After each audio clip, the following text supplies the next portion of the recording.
All right, today we're tackling something huge. It's called the blueprint for Canada's tech renaissance. And really, this whole thing boils down to one massive question. Think about it. Can the country that literally gave the world the telephone and the BlackBerry, can it get back to being a global tech leader again? I mean, that's the core challenge this blueprint is trying to solve. So, to really get an answer, we can't just look forward.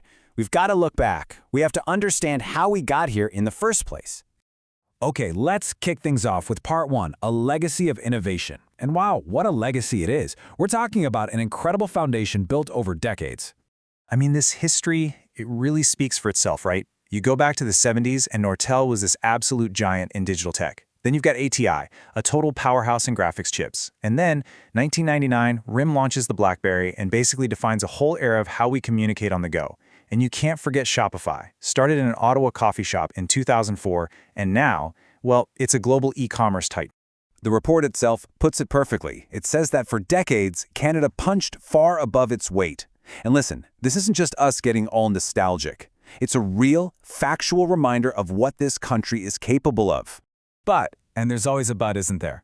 That legacy, it brings us right to part two, facing reality. Because those glory days, well, they're in the past. And today's world looks a whole lot different.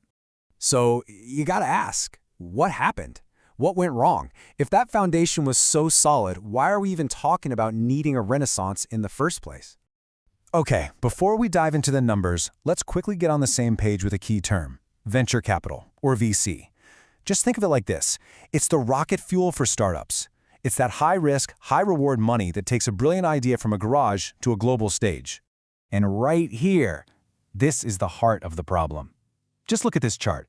It's venture capital investment per person. You've got Canada way over here at just $250. Then look at the US, $650. And then you have Israel, a powerhouse of innovation, at a whopping $800. I mean, that funding gap isn't just big, it's a chasm. You just can't ignore it. And this all leads to what might be the single most important point in the whole report. Canada doesn't have an idea problem. It has a commercialization problem. The brilliant ideas, they're there. The problem is the money just isn't there to grow them into world-beating companies at home.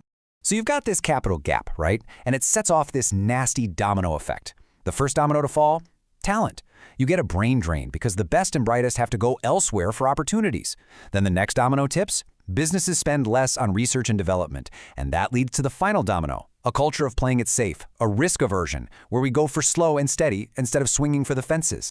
Okay, so that's the problem. It's a big one. But this report, it's not just about what's wrong. It's a prescription. It's a plan. Which brings us to part three, the path forward. This is where we get into the solutions. And this isn't some pie-in-the-sky idea. We're talking about a concrete three-pillar strategy. The goal is to basically rewire the entire Canadian tech ecosystem from the ground up. So what are these pillars? They're simple, they're powerful, and they all work together. Pillar 1, unleash capital. Pillar 2, cultivate talent. And Pillar 3, champion ambition. All right, let's drill down on that first pillar, unleashing capital. The old way of doing things, small government grants that are kind of slow and don't take a lot of risks. The blueprints approach, totally different. We're talking big public-private funds to go after those ambitious moonshot projects. And instead of complicated tax credits, the idea is to use something called flow-through shares. Now, this is a model that's already been a massive success in Canada's mining sector. It basically gives investors direct tax deductions. The thinking is, hey, let's take that same rocket fuel and apply it to tech. So that's capital. Now for Pillar 2, cultivating talent. And to give you an idea of the scale here, just look at this number.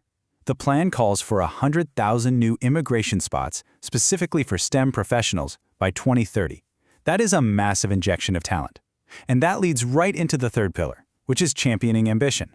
That's the cultural piece. It's about moving away from playing it safe, celebrating those big, bold bets, and maybe even creating national missions around huge challenges, kind of like the US did with the space race. So all of this, it brings us back to the big question, the final question. Can Canada really lead again? The plan is there, it's on the table, but what's it actually going to take to turn this blueprint into reality? Well, the report boils it all down to three critical must-dos, and they're urgent. First, act now. They're saying the window of opportunity is actually closing.